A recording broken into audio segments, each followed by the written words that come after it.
Convencido de querer vivir alejado de la misión pastoral, como lo fue la de sus padres, Misael, siendo un adolescente, decidió emprender su propio camino y crear sus propias experiencias alejado de casa, sin pensar que con esas decisiones iba a encontrar el camino que lo condujo a una carrera pastoral, la cual actualmente acumula más de 20 años de experiencias al servicio de Dios. Hoy Misael Mondragón Landa, licenciado en Pedagogía y en Teología, no concibe la felicidad de una vida en familia, en sociedad y personal sin la presencia de Dios en ella. Su preparación y empatía con las personas también lo ha merecido ser el director general de Integración Familiar de Tuxtepec AC y pastor de Visión Internacional Tuxtepec. Introspectiva, una mirada al interior del pastor Misael Mondragón. Los caminos de Dios inexplicables, pero justos.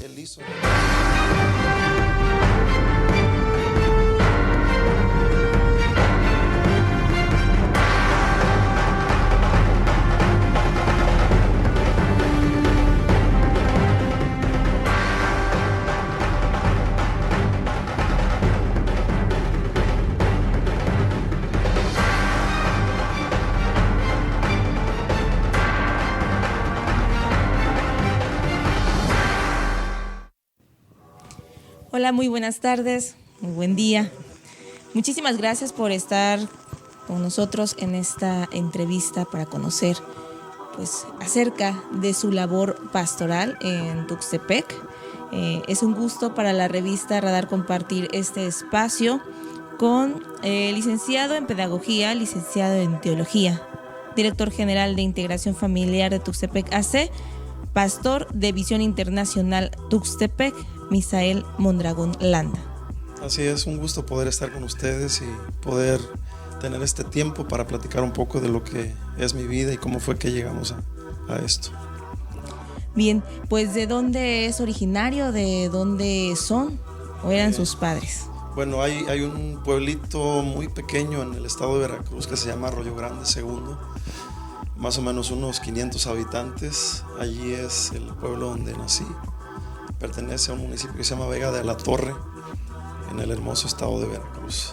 ¿Qué tan lejos de Tuxtepec? Hablamos de unas 5 horas aproximadamente. Y bueno, ¿cómo transcurre su niñez, su juventud y también la adolescencia? Pues es un poco complicado porque yo soy hijo de pastor, mis papás fueron pastores también. Él le tocó pastorear en una comunidad, la que mencioné anteriormente, y era una zona muy pobre, económicamente bastante precaria la situación, y nosotros crecimos en ese ambiente, nacimos en ese ambiente, pero es muy hermosa la historia de esa comunidad. Mi papá llegó a ese lugar, ahí conoció a mi mamá y se casaron, y ahí él comenzó su trabajo pastoral también. En un inicio eran, que será unas 10 personas que se congregaban, que componían la iglesia, y sucedió un hecho bastante sorprendente donde tuvieron experiencias muy, muy profundas con Dios. Y lo curioso es que en ese pueblo se convirtió al evangelio casi toda la comunidad. A raíz de eso, en ese lugar, por ejemplo, no ha habido una muerte violenta. La gente que ha muerto de muerte natural. Estoy hablando de 36, 38 años más o menos. En ese lugar no hay cantinas, en ese lugar no hay una cárcel o algo donde se metan a las personas que cometen algún delito, porque no hay delitos. Es una comunidad pequeña, pero ¿de dónde vienen sus padres entonces a sentarse ahí? Mi mamá era originaria de allí, ahí se fundó el ejido. Mi mamá llegó con los abuelos a establecerse allí. Mi papá es de un ejido un poquito más lejano que se llama Arroyo Hondo, pertenece al municipio de Misantla, Veracruz. Y cuando él llega a esa comunidad, llega como pastor, lo enviaron allí, y ahí fue donde conoció a mi mamá y ahí se casaron, y ahí nací yo también. El vivir estas carencias de las personas que vivían en esa comunidad influyó en su desarrollo. Sí, definitivamente. Yo siempre he dicho que la motivación más grande que el ser humano puede tener para superarse es la motivación intrínseca, la motivación que viene de dentro. A veces la motivación es positiva, a veces es negativa. En mi caso fue más negativa. La misma necesidad que vivimos nosotros como familia me obligó de cierta manera y muy personal, siendo aún un niño, a querer ser alguien en la vida. Entonces siempre me caractericé por ser un buen estudiante. De hecho en la primaria, recuerdo en quinto año me dieron la primera beca, y de allí en adelante siempre tuve la idea de ser alguien en la vida, de superarme, de terminar una carrera y no sufrir lo que sufrí de niño y que mi familia por lo tanto tampoco pudiera. ¿Cuáles eran estas carencias o este sufrir que le llamas? Principalmente la parte económica, ¿no? Lógicamente, como era una comunidad pequeña, la congregación también muy pequeña, y como un pastor no tiene un salario asignado, vive de lo que se va recolectando de las ofrendas y eso. Entonces, la verdad, la situación era bastante precaria. ¿Había escuelas en esta comunidad? Había una escuela, en ese tiempo era un solo salón con 2 grupos, 3 filas de primero, segundo y tercero, y otras 3 filas para cuarto, quinto y sexto, pero en el mismo salón. ¿Y después a dónde te vas a cursar secundaria y el resto de los niveles académicos? Pasaron algunos problemas familiares por cuestiones de logística, me tuve que mover de allí. Estudié un tiempo en la cabecera municipal, allí hice los 2 años de secundaria, luego regresé nuevamente al pueblo, terminé tercer año en una comunidad cercana porque ahí no había secundaria. Posteriormente la preparatoria, nuevamente me fui a la cabecera municipal para terminar la preparatoria. Y finalmente, ¿cuál es la preparación académica que logró tener? Cuando llegué ya en ese lapso pasaron algunas cosas. Por ejemplo, a esas alturas yo era un chico rebelde, ¿no? En ese tiempo. Yo creo que a raíz de todo lo que se vivió, tuve cierta aversión a lo que era la parte del trabajo pastoral, lo que involucraba a Dios. En mi mente pensaba, bueno, si alguien que trabaja para Dios vive de esa manera, entonces yo no quiero trabajar para Dios. Entonces mi idea era ser un buen profesional, y quizá exacto, no me gustaba esa parte. Pero ¿qué es lo que le gustaba entonces? ¿Cuál era la carrera, la profesión que más le llamaba la atención? Me gustaba, por ejemplo, la carrera magisterial, ¿no? Que era pues con lo que más convivía en el entorno del pueblo. Mi sueño de toda la vida fue ser arquitecto y diseñador de interiores. No pierdo la esperanza todavía, pero recuerdo que se abrió la posibilidad de estudiar pedagogía. Comencé en la Normal Superior del sur de Tamaulipas, ahí estuve un tiempo y ya finalizamos acá por la región. A raíz de esa situación, de esa experiencia que vivimos, entonces yo me alejé de Dios, o sea, no quise considerar a Dios como parte de mis planes. Entonces al salir a estudiar fuera, pues comencé mi etapa yo creo que de la mayoría de los chavos, ¿no? La etapa de rebeldía y esas cuestiones. Comencé a conocer otro mundo que me llamó la atención de inicio, pero siempre había esa necesidad en mi corazón. No podía tener plenitud a pesar de que vivía momentos de alegría. Entonces, cuando termino la preparatoria ya para presentar examen en la UV, sucedió algo en ese tiempo.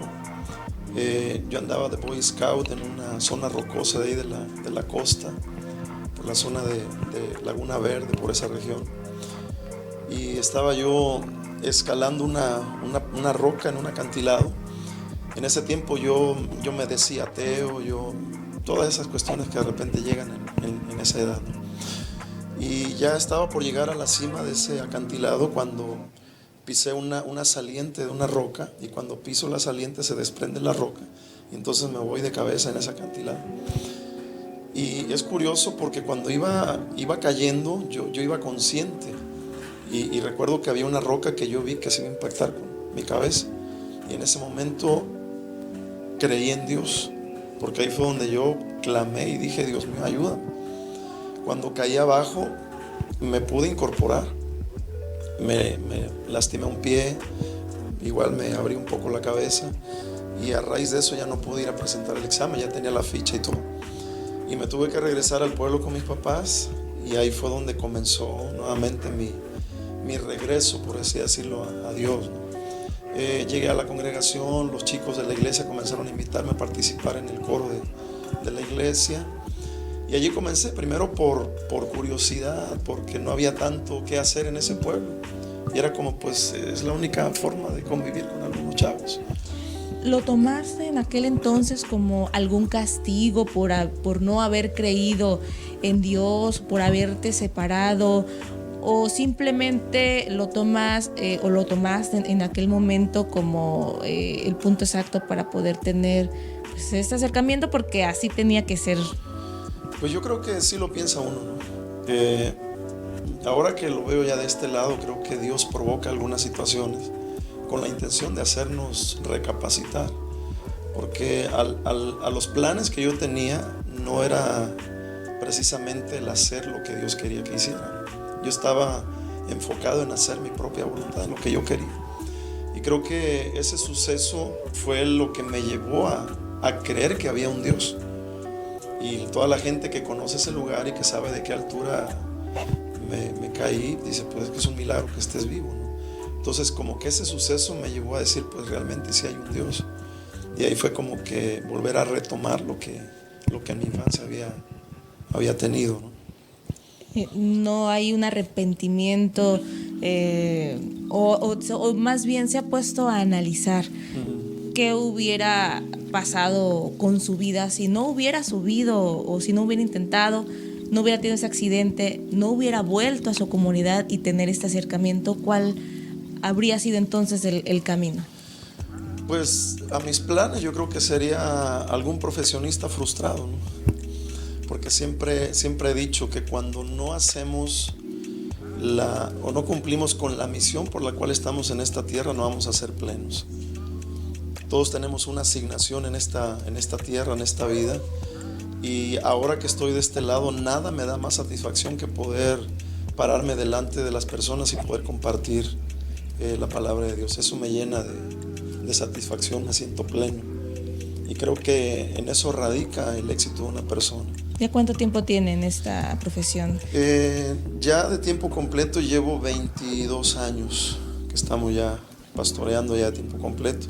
Iniciamos ayudándole a mi papá con el grupo de jóvenes de la iglesia, en la música y cuestiones así, hasta que finalmente pues ya decidimos quedarnos ya en este trabajo. ¿Podría describir este proceso de aceptación de Jesucristo como su Salvador? Sí, comenzó allí, en ese suceso. De ahí me tuve que regresar a mi pueblo, comencé a involucrarme nuevamente en las actividades de la iglesia, pero a esas alturas la motivación todavía no era correcta, ¿no? O sea, no había realmente un sentir de ir porque yo lo quisiera, sino porque era como una opción de distracción en ese lugar. El momento decisivo, lo llamo así, de mi conversión fue cuando nos tuvimos que mover al pueblo de mi papá, un lugar que se llama Arroyo Hondo, y yo no quería nada con el pastorado. O sea, yo quería ser cualquier otra cosa en esta vida menos pastor, porque siempre los pastores van a ser mal vistos, ¿no? Es como que un estigma muy generalizado. Yo me tuve que preparar para ser pastor, tuve que estudiar como cualquier profesionista. Y por ejemplo, si un médico prospera, nadie dice nada. Cualquier otro profesional puede prosperar, puede tener su casa, su vehículo, lo que sea, y nadie dice nada, la gente lo acepta. Pero si un pastor prospera, si lo ven con una buena casa, manejando un buen carro, inmediatamente comienzan los señalamientos. Entonces esa parte como que a mí no me gustaba. Decía, yo no quiero ser pastor, yo quiero ser cualquier profesionista en cualquier otro ramo. Le huí a ese llamado bastante tiempo, y comenzó Dios a trabajar conmigo, porque llegamos a esa iglesia en ese pueblo. Comenzó a gustarme la música, entré a la rondalla, de ahí estuve en el grupo musical de la iglesia, y para mí eso era como que lo que yo quería. Yo decía, bueno, hasta aquí nada más, pero ya hablar de un trabajo pastoral ya no. Recuerdo que se organizó un curso para los que quisieran aprender a predicar, y yo dije, pues eso no es lo mío, pero lo hicieron como de carácter obligatorio, ¿no? dijeron, bueno, los chicos que participan en el grupo musical tienen que estar presentes ahí para tomar ese curso. Y pues llegué como que obligado. Y recuerdo que ninguno de los otros chicos llegó, entonces yo era el único muchacho ahí. Y le dije, papá, pues yo me regreso porque no están los demás. Dice, no, quédate, al ratito llegan y ya se anotan, pero nunca llegaron los ingratos. Ahora ahora entiendo que Dios estaba en el asunto, ¿no? Y en una de las clases que se estaban impartiendo una de esas noches fue que yo tuve un encuentro con Dios. Hubo un momento así muy especial de Dios y donde todos comenzamos a llorar, así una presencia de Dios muy especial. Yo recuerdo que estaba yo tirado en el piso pidiéndole perdón a Dios porque ahí fue realmente mi arrepentimiento. Y ahí fue donde yo entendí que Dios tenía un propósito conmigo. Y fue muy, muy curiosa la experiencia porque dijeron que el mejor alumno de ese curso, en la graduación de ese curso en la iglesia, iba a predicar el día domingo en un servicio general, que es el servicio más concurrido. Entonces, pues, como les digo que siempre me caractericé por ser aplicado para la escuela, pues me tocó a mí esa parte. Entonces llegó el día de la graduación y yo no sabía ni qué es lo que iba a hacer, ¿no? En la parte de la predicación, pues yo no había tenido experiencia, en ninguna ocasión había predicado. Entonces llegó ese domingo y anunciaron que tenían un predicador invitado y toda la gente volteando a ver quién era. Pues todos nos conocíamos ahí, era una congregación no muy grande. Y ya cuando dijeron, pues es Misael Mondragón. Ok. Y me tocó pasar a predicar, pues los nervios y todo lo que involucra. ¿Cuántos años tenías? Tenía yo 18 años a esas alturas.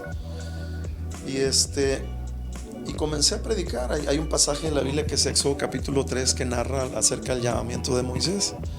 Y yo tomé ese pasaje de la escritura para poder elaborar mi tema que iba a predicar ese día. Y precisamente fue acerca del llamado de Dios que hace a determinadas personas. Y comencé a predicar y lo curioso fue que a los 10 minutos de que estaba yo predicando, de pronto la gente comenzó a llorar. Y comenzaron a pasar al frente llorando y compungidos de corazón. Y yo me quedé así como diciendo, órale, funciona, ¿no? Y ya me bajé a hacer lo que veía que hacían los predicadores, a orar por las personas y la gente llorando y todo. Y ahí entendí que Dios tenía mi vida reservada precisamente para ello. ¿No pensaste nunca que fue tu papá quien movió las piezas para que seas o hayas terminado en esta labor pastoral? Porque finalmente pues él no le hubiera gustado que volvieras a salir de la comunidad, que te fueras pues lejos a estudiar otra cuestión en la que es más fácil a veces tomar rutas fáciles para salir adelante. ¿Lo pensaste en algún momento? Yo creo que sí, yo creo que fue Dios y mi papá, porque él siempre tuvo el anhelo de que yo fuera pastor. Desde antes de nacer, él siempre dijo, voy a tener un hijo y mi hijo va a seguir mis pasos. Y ahora que lo mencionas, recuerdo esa experiencia cuando comencé yo a acompañar a mi papá a las reuniones. Llegó un predicador uno de esos días y recuerdo que me llamó. Yo estaba sentado en la parte de atrás, tenía la melena larga y en mi actitud de rebeldía. Y me llamó y me dijo, a ver, ven para acá. Y cuando pasé al frente me dijo una palabra que no entendí de momento. Y me dijo, tú vas a seguir los pasos de tu padre. Yo dije, bueno, mi papá tenía el oficio de carpintero. Y dije, bueno, yo creo que voy a ser carpintero. Pero ya después entendí que se refería precisamente a lo que estoy haciendo ahora, ¿no? O sea, comenzó con esa palabra. Y creo que de ahí Dios fue poniendo los tiempos, los medios, usando personas, como el caso de mi papá, que fue el que prácticamente me obligó a que tomara ese curso que fue determinante. ¿Y tu mamá qué dijo a toda esta situación? ¿Siempre apoyó a su esposo, a tu padre, o era más bien de apoyarte a ti en lo que decidieras? Yo creo que se pusieron de acuerdo. Yo creo que nada da más satisfacción a una madre que saber que un hijo esté caminando en el camino correcto, ¿no? Creo que las madres son las que más se preocupan por los hijos. Y si sabía que estando yo haciendo lo que Dios quería iba a estar bien, pues yo creo que ella con toda la confianza en Dios estaba orando para que yo pudiera terminar haciendo lo que Dios quería. ¿Es difícil ser pastor? Es un trabajo muy incomprendido, ¿no? Y es muy complicado. Siempre he dicho que trabajar con gente voluntaria es lo más complicado que hay. Cuando tú contratas gente y les pagas un salario, tú tienes el derecho a poner tus reglas. Pero cuando trabajas con gente voluntaria, hay que saber buscar la forma para poder llevar a la gente a hacer lo que tiene que hacer en Dios. Me gusta una definición que encontré en algún momento acerca del liderazgo. Y dice que un buen líder es aquel que hace que la gente haga lo que no quiere y que lo haga contenta. Entonces creo que radica ahí la esencia del trabajo pastoral, ¿no? Poder motivar a la gente para que haga lo que Dios quiere. A veces eso involucra sacrificar muchas cosas, pero sí es complicado. El trabajo pastoral es bastante. Yo platicaba, por ejemplo, con el pastor Hugo, que él tuvo un perfil ya profesional bastante amplio, y decía: trabajé en el área de la investigación y ahora trabajo en el ministerio pastoral, y de verdad que este trabajo es el más desgastante que hay. ¿Qué has sacrificado tú hasta el momento? Pues primero sacrifiqué mis sueños, ¿no? Porque yo tenía mi vida planeada, lo que yo quería, y tuve que entregar esa parte, decir no a lo que yo quería para decir sí a lo que Dios quería. Y en los últimos años, ya que estás ya de lleno en esta labor, ¿qué has sacrificado por continuar en esta labor? Hay cosas que uno quisiera, por ejemplo, yo quisiera decidir dónde vivir, ¿no? No puedo decir dónde vivir porque es Dios quien te envía a un lugar determinado. Por ejemplo, una ocasión Jesús le dijo a Pedro, dice: ahora vas a ir a donde no quieres, otro es el que te va a llevar, otro es el que te va a guiar. Y estaba hablando precisamente de cuando Dios interviene en una persona. O sea, si me hubieran preguntado, ¿te gustaría trabajar en Tuxtepec? Yo creo que no, definitivamente. Pasé hace años, cuando era un niño por aquí, teníamos un tío que pastoreaba en Jalapa de Díaz, y solamente con pasar por esta zona yo dije, no, jamás viviría yo aquí, ¿no? ¿Por qué? El calor, que es la parte que no me gusta, los moscos y todo eso. Me gustaría un clima fresco, no haya mosquitos y todo eso. ¿Y ya cuánto tiempo lleva aquí en Tuxtepec? Aquí en Tuxtepec llevo como 23 años más o menos. ¿Y qué ha sido más difícil, bueno, en esta carrera, en cuestión de tiempos? Cuando, bueno, la experiencia lógicamente va a influir, pero en cuestión de el acercamiento a la sociedad y para que se involucren en este círculo, antes acercarse a las personas y que ellas se acercaran, o en estos tiempos. Yo creo que al inicio es más difícil, ¿no? Por ejemplo, yo llegué a Tuxtepec trabajé de ayudante de carpintero en un lugar, y jamás pensé que pudiera yo llegar a conocer gran parte de la sociedad tuxtepecana, ¿no? Pero en principio, lógicamente, como no conoces gente y todo eso, es un poco complicado comenzar a convocar a las personas. Actualmente pues ya hay gente que nos conoce un poco más, y la gente que va llegando a la congregación pues va recomendando a más gente para poder llegar a la congregación y seguir el trabajo, ¿no?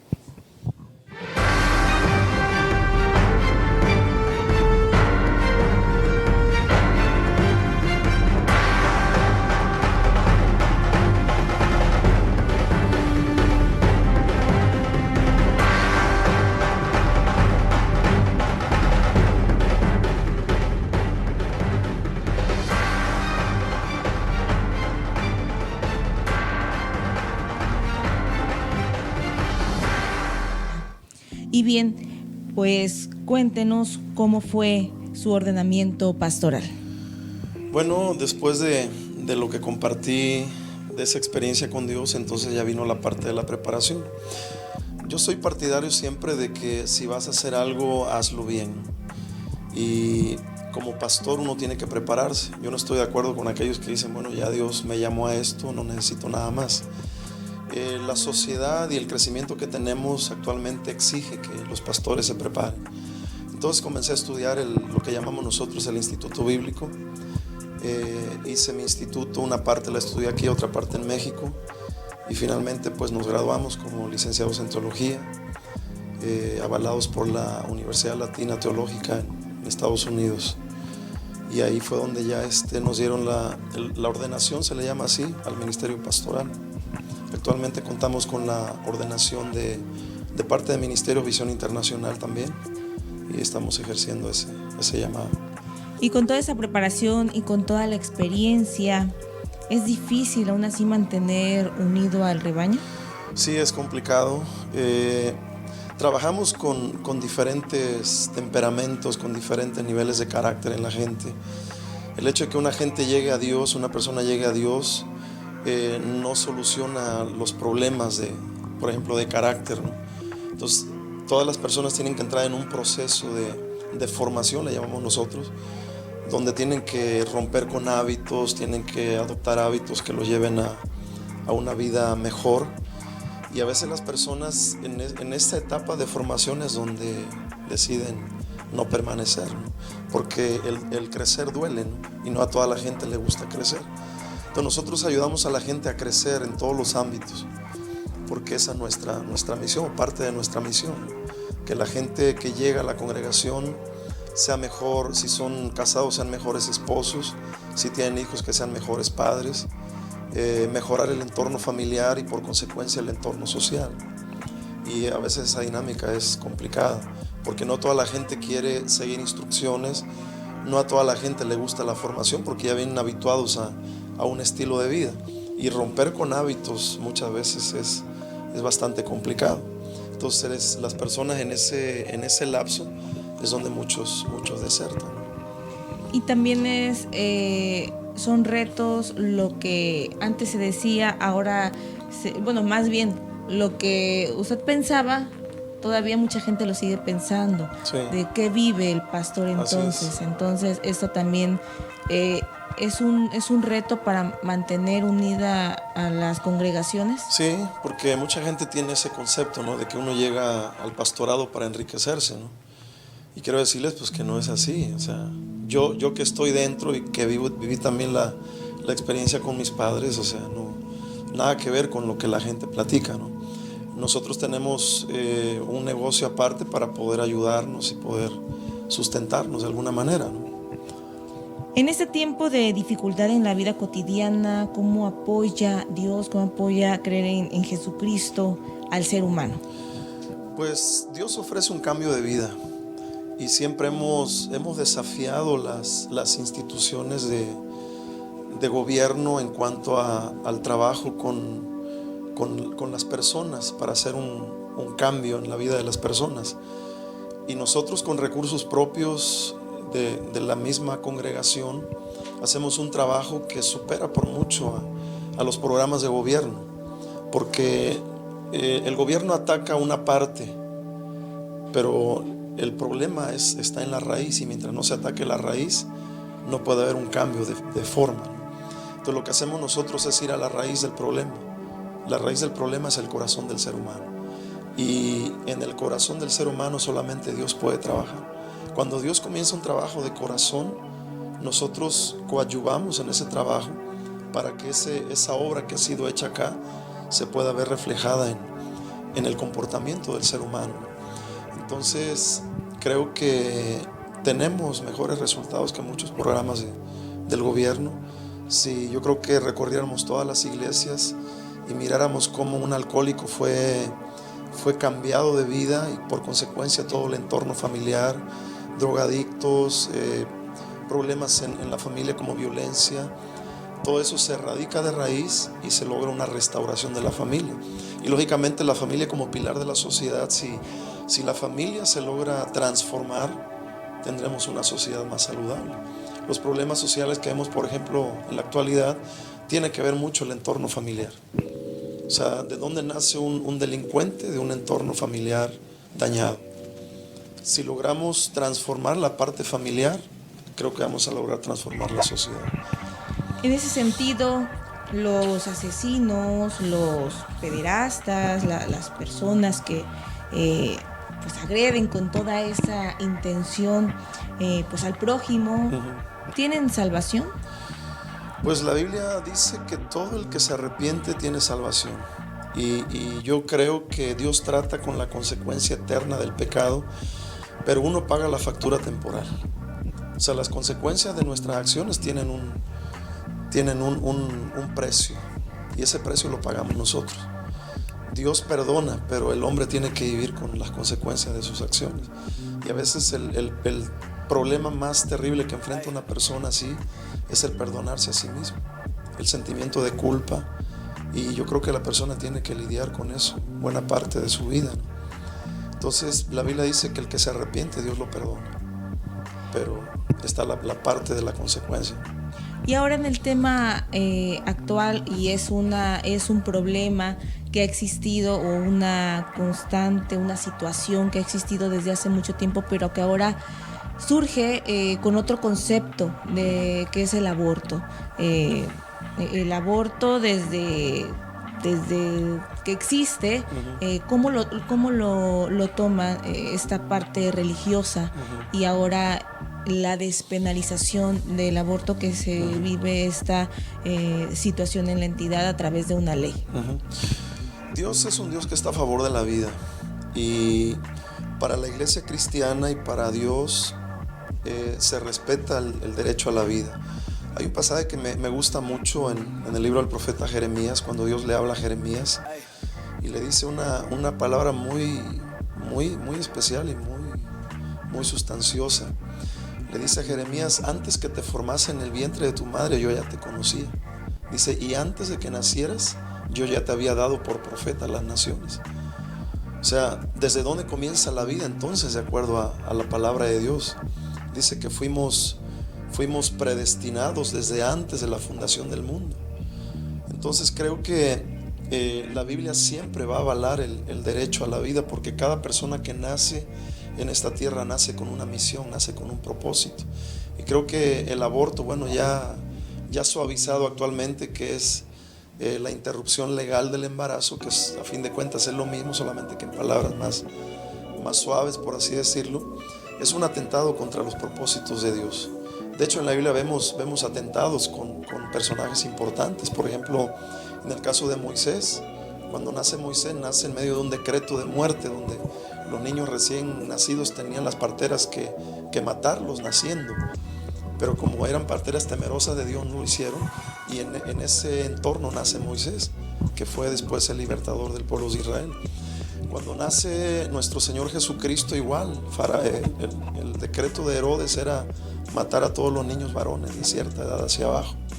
¿Por qué? Porque había un diseño que tenía que entrar en función en este mundo. Entonces creo que el enemigo ha tratado de implementar ya de manera legal el atentar contra esos propósitos de Dios. Y creo que hay muchas cosas detrás de lo que se busca, de la legalización, de la interrupción legal del embarazo, ¿no? Hay intereses y hay ideologías que están detrás de todo eso, y que quizá en una oportunidad más pudiéramos ahondar un poco más el tema, ¿no? Así es. Y bueno, pues ¿cuál es el evento mundial que todo cristiano espera, pues con tanto anhelo? Pues esperamos el día de nuestra redención final, ¿no? Creo que si nosotros leemos lo que dice Mateo capítulo 24 al pie de la letra, y comparamos lo que fue escrito hace 2000 años atrás, y lo comparamos con las noticias que tenemos actualmente a nivel global, vemos que se aproxima mucho a ese suceso que todos anhelamos, que es la redención final de la humanidad y el establecimiento de un reinado milenial de parte de nuestro Señor Jesucristo en un gobierno perfecto. Esperamos el día de nuestra redención, donde estaremos ya con Él por toda la eternidad. Es el suceso que anhelamos y que esperamos los que hemos creído en Cristo. ¿Y quiénes se salvan?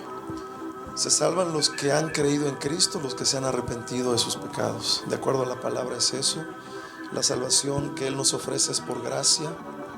Dice que no es por obras para que nadie se gloríe, sino es creer en lo que Él hizo en la cruz del Calvario, y por esa fe en Él tenemos entrada a su reino. Bueno, pues finalmente un mensaje que quiera brindar al auditorio de cómo poder justamente vivir en una sociedad más tranquila, mejor, conviviendo diferentes religiones, diferentes creencias, para estar más sanos y brindarle a las nuevas generaciones pues un mejor entorno? Creo que tenemos que convertirnos en parte de la solución. Tenemos una sociedad muy lastimada, muy decadente, hablando moralmente, y creo que cada uno tendría la responsabilidad de contribuir para mejorar. Todo lo que sea bueno, todo lo que promueva los principios, los valores, la sana convivencia, yo creo que es bueno seguirlo. Nosotros en lo personal respetamos las creencias de cada uno. A nosotros nos ha funcionado el Evangelio y hemos tenido historias maravillosas de transformación, donde personas que antes eran problema para la sociedad, ahora se han convertido en problemas de bendición para la sociedad. Y creo que deberíamos sumarnos a la solución. Muchos de nosotros criticamos los gobiernos, criticamos las cosas que vemos, pero pocos estamos dispuestos a hacer algo para cambiar las cosas. Entonces creo que si en lugar de criticar nos sumamos a convertirnos en parte de la solución, lograríamos más como sociedad. Y lógicamente el estar bien en la sociedad nos conviene a todos. Correcto.